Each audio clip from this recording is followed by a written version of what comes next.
तो अब हम रिवाइज करेंगे आगे का कि हमने देखा था कि मोहम्मद बिन तुगलक के समय विजयनगर 1336 और बहमनी वंश 1347 में बहमनी साम्राज्य अलग हो गया था। विजयनगर पढ़ लिया, बहमनी पढ़ते हैं। 1347 में क्या कौन से राजा बने। सबसे पहला उसमें हसन गंगू, जिसका नाम था अलाउद्दीन बहमन शाह। फिर आया मोहम्मद प्रथम, जिसने बुक्का को हराया विजयनगर के। फिर आया मोहम्मद प्रथम के बाद आया फिरोज शाह, जिसने देवराय प्रथम को हराया विजयनगर में। फिर फिरोज शाह के बाद आया शिहाबुद्दीन, जिसे संत अहमद भी कहते हैं। फिर शिहाबुद्दीन के बाद आया हुमायूं, जो एकदम क्रूर शासक था और जैसे कि कहा जाता है कि बावर्ची को ज़्यादा नमक डाल देता तो उसका कत्ल करवा देता था।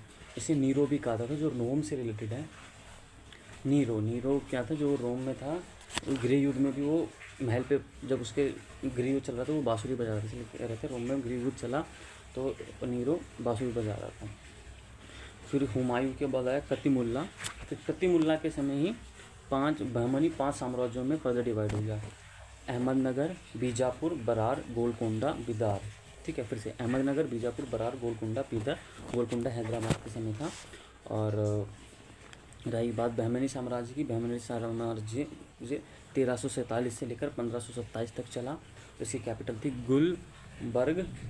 गुलबर्ग और ठीक विजयनगर के ऊपर बहमनी था, बहमनी के ऊपर खानदेश था और बहमनी साम्राज्य में मराठी बोली जाती थी। फिर 5 भाग में जो बटा, उनके कौन से वंश हुए और कौन से संस्थापक हुए उतना बर्डन नहीं है, लेकिन हाँ देख लेते हैं। तो बरार, बीजापुर, अहमदनगर, गोलकुंडा, बीदर, इस सीक्वेंस में करेंगे। बरार का वंश था इमाद शाही, जिसके संस्थापक थे फतेहुल्लाह इमाद शाह। ठीक है, लास्ट टर्म में मैच कर रहे हैं। फिर दूसरा है बीजापुर, जिसके वंश था आदिल शाही, यूसुफ आदिल शाह संस्थापक थे। 3 में ऐसी में सीक्वेंस में बोलूँगा। अहमदनगर के वंश था निजाम शाही, संस्थापक मलिक अहमद। 4th गोलकुंडा, कुतुब शाही, कुली कुतुब शाह। ठीक है, संस्थापक हैं कुली कुतुब शाह। 5th है बीदर, इसके वंश थे बरीद शाही और इसके संस्थापक हुए अमीर अली बरीज।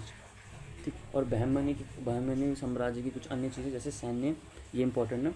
इसको सेनापति को कहते थे अमीर उल उमरा।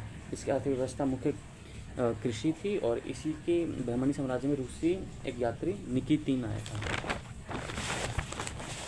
और अन्य क्षेत्रीय शक्ति के स्तंभ में उदय हो गया, क्योंकि तुगलक के वंश में हम जानते हैं खिलजी तुगलक के बाद सैयद और लोधी वंश की काम करनी। तो इसी तुगलक समय जो अलग हुए कुछ राज्य और वो छोटे छोटे, जैसे मालवा जो मध्य प्रदेश के पास है, नर्मदा नदी के तट पर।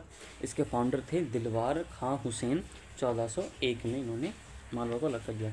इसी का पुत्र था हुशंग शाह, इसने होशंगाबाद नगर की स्थापना करी। अभी भी होशंगाबाद है और यहाँ पे अभी इंडियन करेंसी के नोट छपते हैं। फिर होशंगाबाद का फिर मालवा का अधिकार करा राणा कुंभ और महमूद खिलजी ने 1436 में मालवा के सभी को मार दिया था। लेकिन राणा कुंभ और महमूद खिलजी के बीच में, राजस्थान के राणा को महमूद खिलजी के बीच में चलता रहता है कौन जीतेगा। तो इन्होंने अपने स्तंभ भी बनाए थे, उन्होंने दावा करके मालवा को जीता।